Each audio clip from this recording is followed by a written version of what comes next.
Assalamualaikum warahmatullahi wabarakatuh. Alhamdulillahi rabbil alamin. Wassalatu wassalamu ala asrafil anbiya'i wal mursalin. Amma ba'du. Para santri yang saya hormati, ibu-ibu dan bapak-bapak yang saya hormati, marilah kita bersyukur pada Allah Subhanahu wa taala yang telah memberikan nikmat kepada kita, terutama nikmat iman dan Islam. Kedua kalinya rahmat dan salam semoga dicurahkan pada Nabi Muhammad sallallahu alaihi wasallam.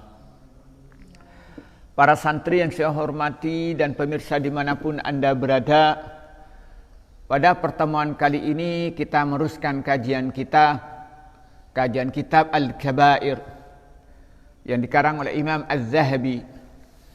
Pada pertemuan kali ini kita akan bahas tentang dosa besar yang keempat, yaitu meninggalkan solat. Halaman 17 sebelah kiri.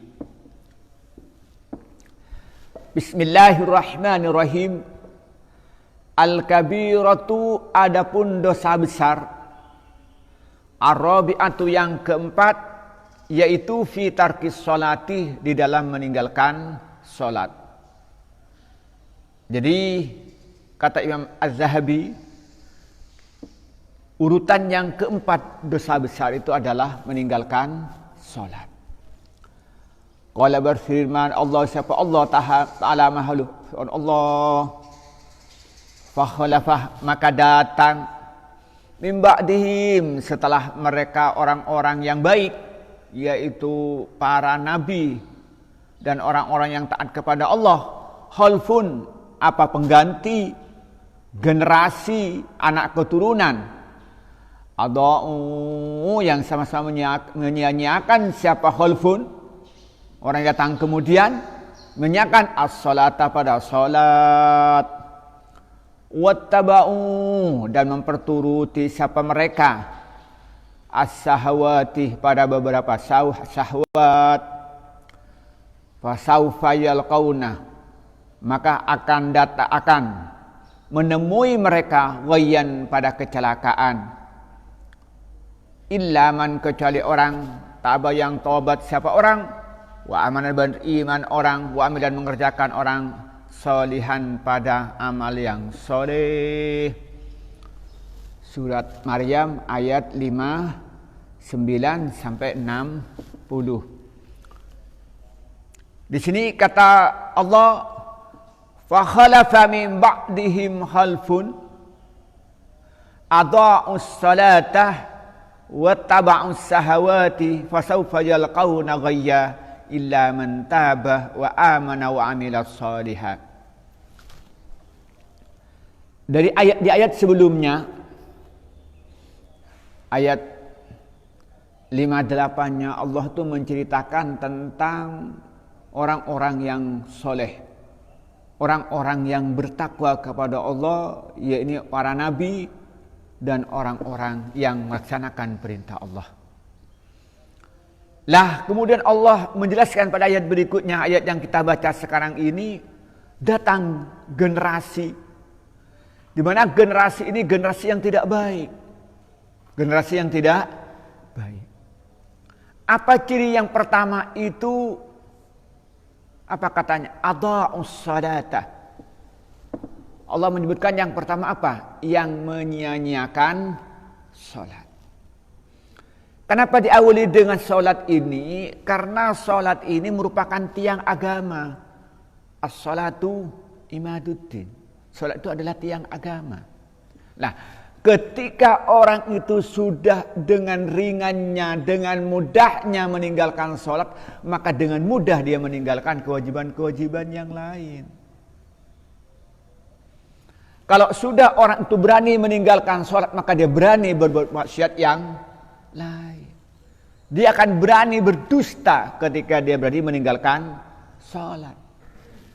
Dia akan berani dia berkhianat ketika dia berani meninggalkan salat. Ketika dia menyanyiakan salat, dia berani korupsi kalau sudah dia menyanyiakan salat. Maka karena itu Allah mengikutkan ayat berikutnya apa? Berikutnya. Wattaba'u syahawati, memperturuti hawa nafsu. Ulah sholatnya sudah tidak dikerjakan, maka kenapa? Maka dengan mudah dia itu memperturuti hawa nafsu. Kenapa? Karena sholat ini sebagai rem, sebagai penjaga. Innas sholata tanha anil fahsya'i wal munkar. Sholat itu dapat mencegah dari perbuatan keji dan mungkar. Ketika orang melaksanakan sholat ikhlas karena Allah, saat rukunya sempurna, kemudian ketika itu sholatnya itu khusyuk, maka dengan mudah orang itu mentaati perintah Allah. Allah berfirman dalam ayat yang menyatakan, qad aflahal mu'minun alladzina hum fi salatihim khashi'un. Maka beruntunglah orang-orang yang sholat ketika sholatnya itu dalam keadaan khusyuk. Nah, kenapa? Karena ketika dia ikhlas, benar, khusyuk, akan dapat menjaga dirinya dari perbuatan maksiat. Nah, ketika dia itu menyanyiakan sholat, apa yang terjadi? Berarti tidak ada yang menjaga dia dari perbuatan keji dan perbuatan mungkar. Terjumus kemana? Wattaba'ush syahawati, mereka itu akan berturuti hawa nafsu. Imam Ghazali itu membagi syahwat ini membagi 3 pada garis besarnya. Imam Ghazali itu ada syahwat itu berkenaan dengan jabatan, ada syahwat itu berkenaan dengan harta, ada syahwat itu berkenaan dengan hubungan laki-laki dan perempuan. Tapi walaupun ulama yang lain ada nambahin asyuhrah, terkenal, itu termasuk bagian daripada hawa nafsu. Kenapa? Orang tuh kalau sudah syahwatnya, hawa nafsu ingin punya kekuasaan, waduh, segala macam cara dia lakukan untuk mendapatkan kekuasaan.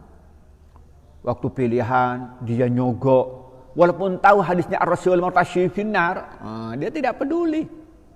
Tahu la'anallahu rasul murtasyi, dia tahu hadisnya. Tapi karena dia ingin punya jabatan, karena nafsunya nafsu kekuasaan, apa yang terjadi? Tidak peduli. Sudah nafsu kekuasaan sudah mendesak dalam dirinya apa? Rela memfitnah orang lain, rela mengadu domba orang lain. Kalau perlu dia bisa lebih dari itu. Kenapa? Dorongan hawa nafsu ingin mendapat kekuasaan atau mempertahankan kekuasaan. Kemudian apa katanya? Hawa nafsu harta, ingin mendapat kekayaan. Tanya kepada orang, kenapa dia korupsi? Jawabnya apa? Nafsu harta. Kenapa dia mencuri? Nafsu harta. Kenapa dia itu menipu? Nafsu harta. Kenapa dia rebutan harta warisan? Nafsu harta. Kenapa dia ngurangin timbangan? Nafsu. Kenapa dia begal? Nafsu harta. Maka kalau sudah dia itu sudah terdorong hatinya untuk mendapatkan harta, sudah nafsu yang menguasai. Bukan berarti tidak boleh memiliki harta benda, bukan itu maksudnya. Tapi sudah menjadi hawa nafsu, yang penting kaya. Tidak tahu caranya benar atau tidak, dia menghalalkan segala cara karena nafsu harta. Atau dia nafsu yang laki-laki wanita, yang laki-laki itu nafsunya wanita, yang wanita laki-laki nafsunya laki-laki. Sudah. Wah, dia pacaran kalau masih muda. Cewek-cewekan, boncengan, sudah kerjanya. Enggak ada buat mau ngaji, enggak ada buat sholat, enggak ada buat belajar, kerjanya cewek-cewekan. Kalau enggak boncengan, nelpon, WA, Twitter, Instagram, itu kerja cewek-cewekan terus.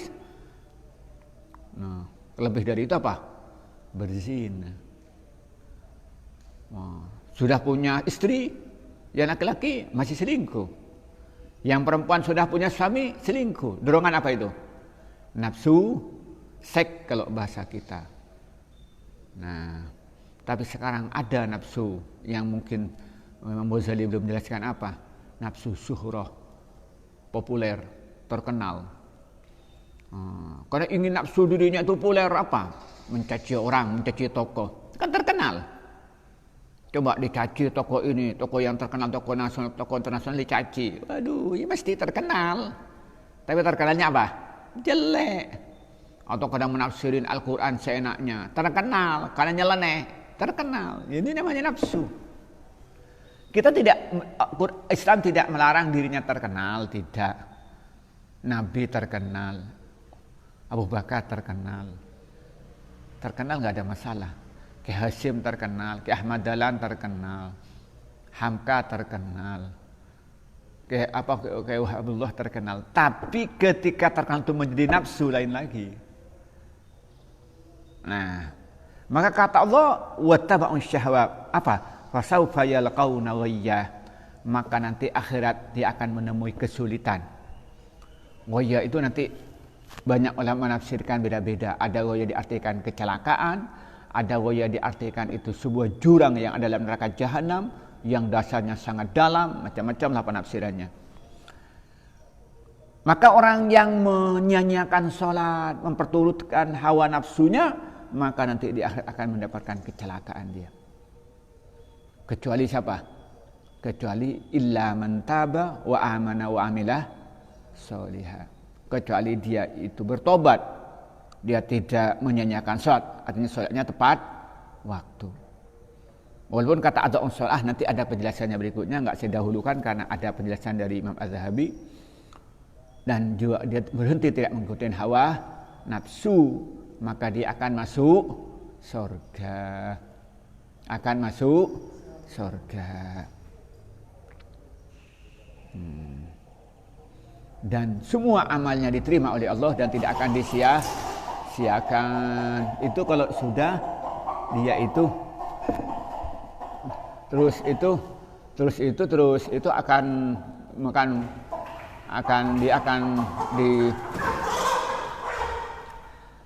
dia itu nanti ada penjelasan sendiri apa yang dimaksud dengan adha'us sholat. Jadi intinya begini, bahwa sholat ini adalah dosa besar.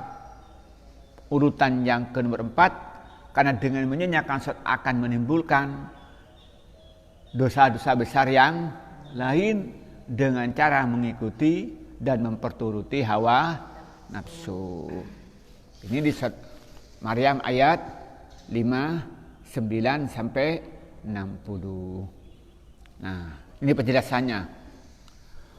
Qala berkata Ibn Abbas radhiyallahu anhuma, laisa makna adha'uha, laisa tidak ada apa makna adha'uha. Mana adha'uha tarakuha sama meninggalkan siapa orang banyak kepada salat bil kulliyati secara keseluruhan, walakin tetapinya akhiruha mengakhirkan siapa orang banyak pada salat an waqtiha an auqatiha dari beberapa waktunya salat. Kata-kata adha'us sholata ini belum sampai meninggalkan salat kepada keseluruhan. Tarakuha bil kulliyah, bukan makna kata-kata adha'uha kata sahabat Ibnu Abbas itu meninggalkan salat sama sekali. Tapi apa katanya? Walakin akhiruha an waqtiha, tapi yang mengakhirkan dari waktunya. Itu sudah adha'us sholata. Sekedar dia itu sholat duhur menjelang asar, sholat maghrib, sholat asar menjelang maghrib, menjelang sholat maghrib sudah menjelang isya, sholat isya menjelang subuh kayak anak santri itu. Ya kan ada kayak itu, sudah tarhim baru sholat, kadang separuhnya sudah nyapuk waktu sholat yang berikut. Itu sudah adha'us sholatah kata sahabat Ibnu Abbas. Bagaimana kalau enggak sholat sama sekali? Lebih celaka lagi. Coba. Jadi cuman sekedar dia sering terlambat sholat saja itu termasuk adha'us sholatah. Fasawfayal kaunah ghayya. Bagaimana dengan sholat secara keseluruhan? Ya habislah ceritanya. Jadi sekedar mengakhirkan dari waktu itu sudah masuk adha'us shalah. Kata siapa? Sahabat Ibnu Abbas. Waqalan berkata Sa'id bin al-Musayyib, siapa? Imam Sa'id bin Musayyib, Imam Tabi'in. Dia adalah imam para tabi'in rahimahullah. Huwa, adapun orang la yusalliyah, yaitu tidak salat siapa orang az-zuhrah pada zuhur hatta ya'ti hingga datang al-asr pada waktu asar. Wala yusalli dan tidak salat siapa orang al-asr pada asar illa al-maghribah hingga waktu maghrib.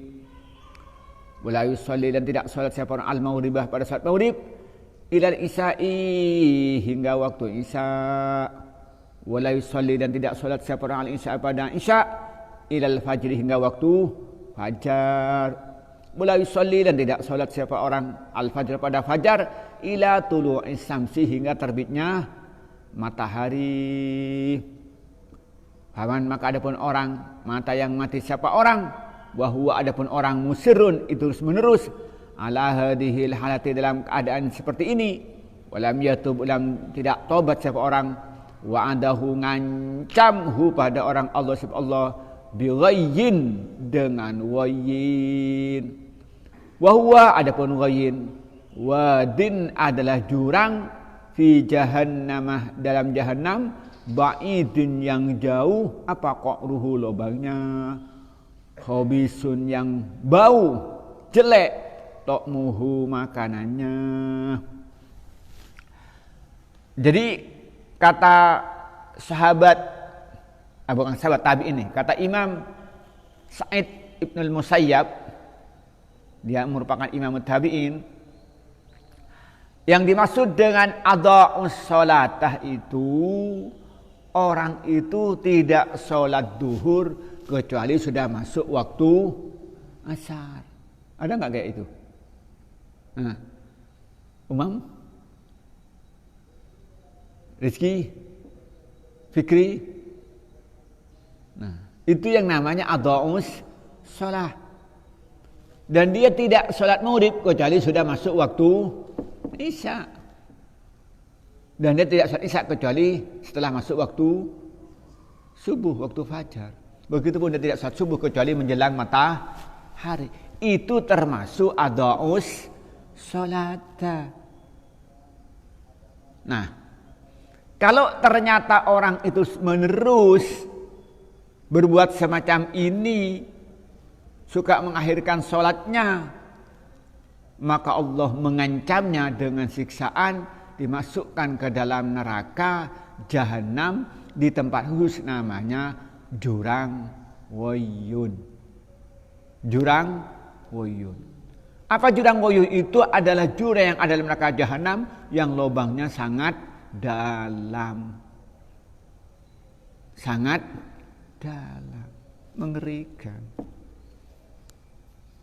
Nah, teman-teman yang enggak sholat subuh itu adha'us sholata itu tidur sampai tengah malam ngobrol, setelah menjelang subuh tidur, subuhnya kelewat. Kan ada kayak itu. Ini termasuk apa nanti? Termasuk adha'us sholata yang nanti biasanya apa? Fasaufa yalqauna ghayya, akan dicemplungkan ke dalam tempat khusus jurang namanya ghayyun yang ada dalam neraka jahanam yang lubangnya sangat dalam. Kapan dia? Kalau dia terus menerus dalam kondisi ya dia itu terus menerus meninggalkan sholat, menyanyiakan sholat dan tidak bertobat. Tapi kalau ternyata dia bertobat dan beriman kepada Allah dan beramal soleh, maka Allah ampuni, maka dia akan dimasukkan ke dalam surga. Alhamdulillah. Maka kalau umpamanya Fikri, Rizki, Umam punya pengalaman semacam ini, maka segera bertobat, sholat awal waktu berjamaah, banyak istighfar, banyak baca Al-Quran supaya kelalaian-kelalaian adha'us shalah diampuni oleh Allah. Amin ya rabbal alamin. Wa qala, dan firman Allah, siapa Allah Ta'ala mahaluh Allah, fi ayatin, dalam ayat ukhra yang lain, fawailun, maka celaka, lil musallina, bagi orang-orang yang salat, alladina, orang banyak, hum, adapun alladina, an salatihim, dari salat mereka, sahuna, lalai, ay ghafiluna, artinya faat lalai, anha, dari salat, mutahawinuna, yang menganggap enteng siapa orang banyak biha, dengan salat. Di ayat yang lain Allah menyatakan apa? Fawailul lil musallin, maka celakalah bagi orang-orang yang salat, alladzina hum an salatihim sahun, di mana mereka lalai dari salatnya. Nah, di sini kata-kata sahun ay ghafilun anha, atau dia itu mengentengkan salat. Nah, walaupun kata sahun itu ulama juga beda pendapat. Ada yang artikan sahun itu diartikan dia itu sama dengan tadi suka mengakhirin waktu salat. Ada kata sahun, kalau Imam Ghazali itu kata sahun dia menafsirkan apa? Orang yang ketika salat hatinya tidak ingat kepada Allah, ingat kepada yang lain. Itu termasuk sahun. Itu seperti Imam Ghazali menafsirkan begitu kata-kata sahun dalam Ihya Ulumuddin ketika membahas tentang al-khusyu' fi shalat.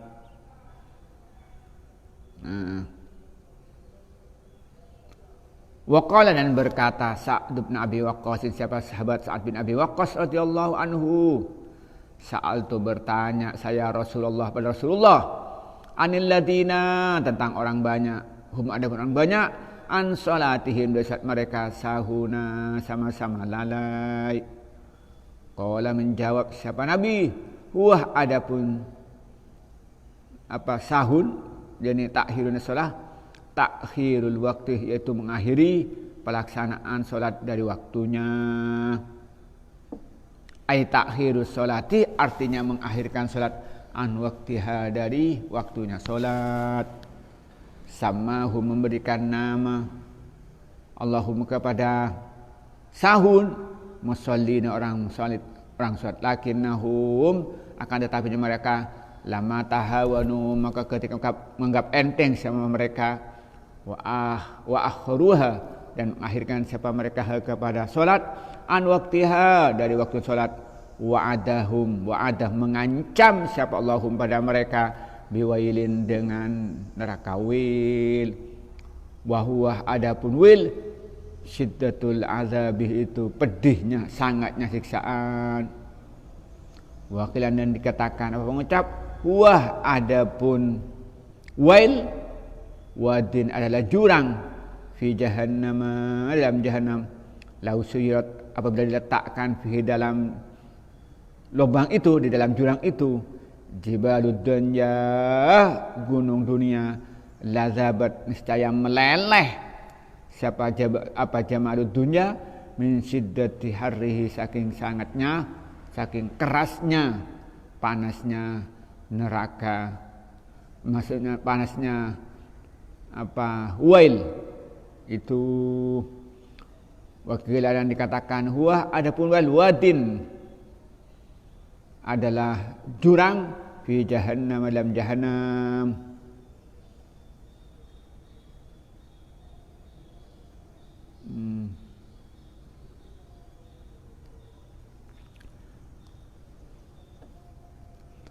Maskanun, wa adapun lazabat, niscaya meleleh apa gunung, min syati hari, saking sangat panasnya, wail, wa huwa maskanun, wa huwa adapun wadi, waktu namanya sahu apa wail, maskanun, tempat, maskanuman, tempatnya orang yatahawanu, yang menganggap enteng siapa orang bisalatih, dengan salat, wa yuakhiruha, dan mengakhirkan siapa orang pada salat, an waktiha, dari waktunya salat, illa ayyatubah, kecuali bertobat siapa orang, ilallah, pada Allah, wa yandimu, dan menyesali ada suatu farata yang lalai siapa orang.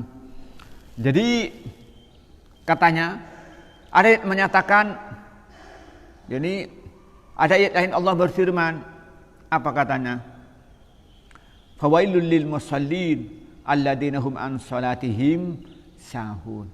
Celakalah bagi orang-orang yang lalai sahun.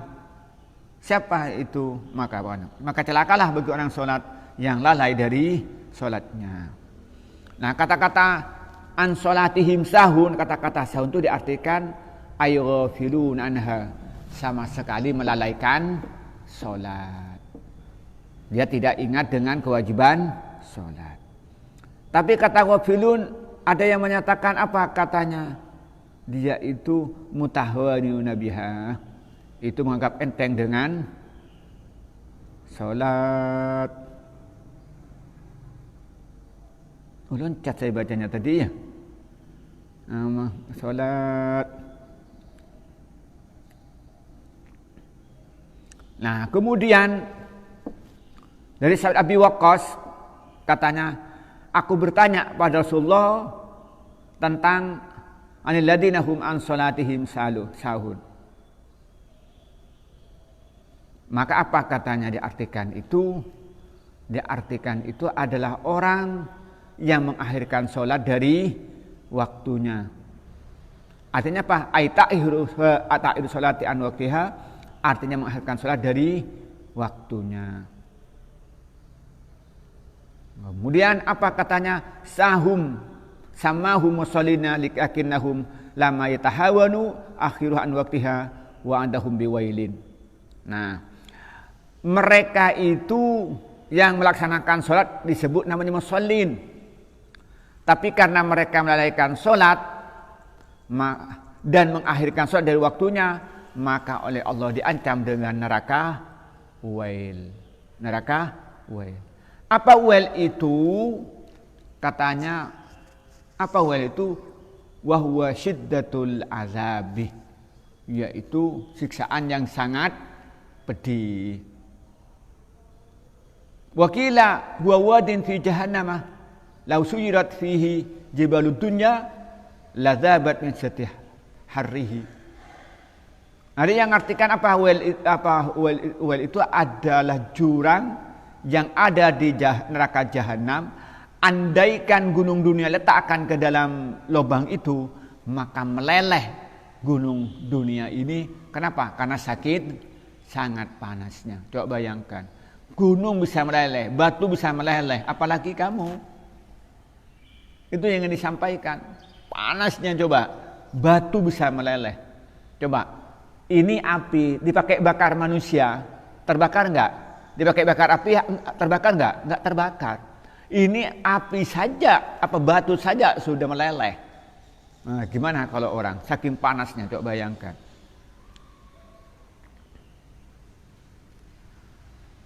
Apa wel itu? Wa huwa mas'anun man yatahawanu bis salati wa yuakhiruha an waqtiha.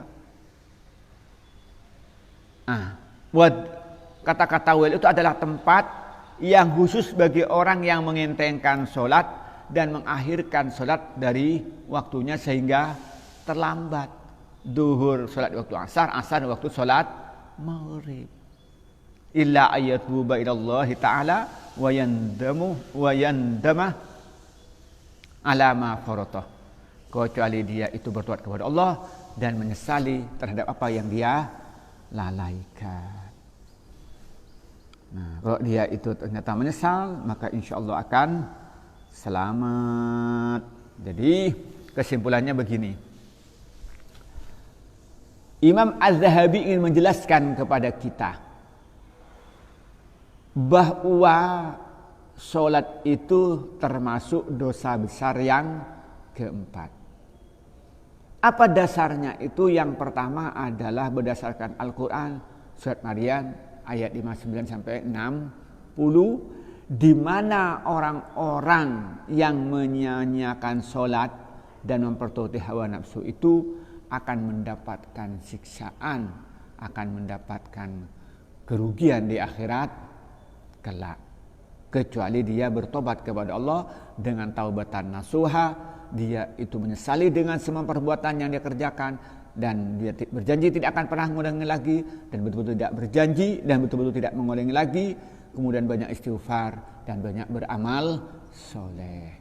Kalau dia melakukan itu, bertobat, maka nanti akan diampuni oleh Allah dan dimasukkan ke dalam surga. Nah, kemudian maksud daripada adha'us shalah, menyanyikan salat itu di sini ini dalam posisi ringan. Adha'us sholata itu orang yang sholat tapi suka sholatnya terlambat. Ini sudah diancam dengan fasaufa yalqauna ghayya. Nah, lebih parah lagi kalau dia sudah tidak sholat sama sekali. Nah, orang yang sholat suka mengakhirkan waktunya, itu nanti sudah akan disiapkan namanya neraka jahanam, disebut namanya wail. Apa neraka yang disebut namanya wail. Nah, apa wail itu? Banyak penafsiran di sini. Ada nafsir itu diartikan bahwa wail itu diartikan apa? Ada yang mengatakan wail itu diartikan adalah jurang yang siksanya sangat pedih. Dan jurang itu ada di dalam neraka jahanam, dan apinya sangat panas. Andaikan gunung di dunia ini dimasukkan ke dalam itu, maka langsung meleleh saking panasnya. Coba bayangkan kalau manusia kayak apa, bayangkan. Itu ingin menyampaikan begitu. Dan lebih terang lagi, ini fasilitas tempat yang ada di neraka jahanam khusus orang-orang yang mengentengkan sholat dan suka sholat di akhir waktu, sehingga jatuh kepada sholat pada waktunya sholat yang lain. Ini kalau terus menerus dikerjakan sampai akhir hayat. Tapi kalau dia bertobat, maka akan diampuni oleh Allah dan semua amal solehnya diterima oleh Allah dan dimasukkan ke dalam surga. Amin ya rabbal alamin. Inilah yang kini sampaikan. Semoga Allah memberikan karunia kepada kita dengan mendapatkan taufik dan maunah dari Allah, mampu kita melaksanakan sholat dengan benar, tepat waktu, khusyuk dan ikhlas karena Allah. Semoga apa yang saya sampaikan bermanfaat dan barokah. Wallahul muwaffiq ila aqwamit thoriq. Wassalamualaikum warahmatullahi wabarakatuh.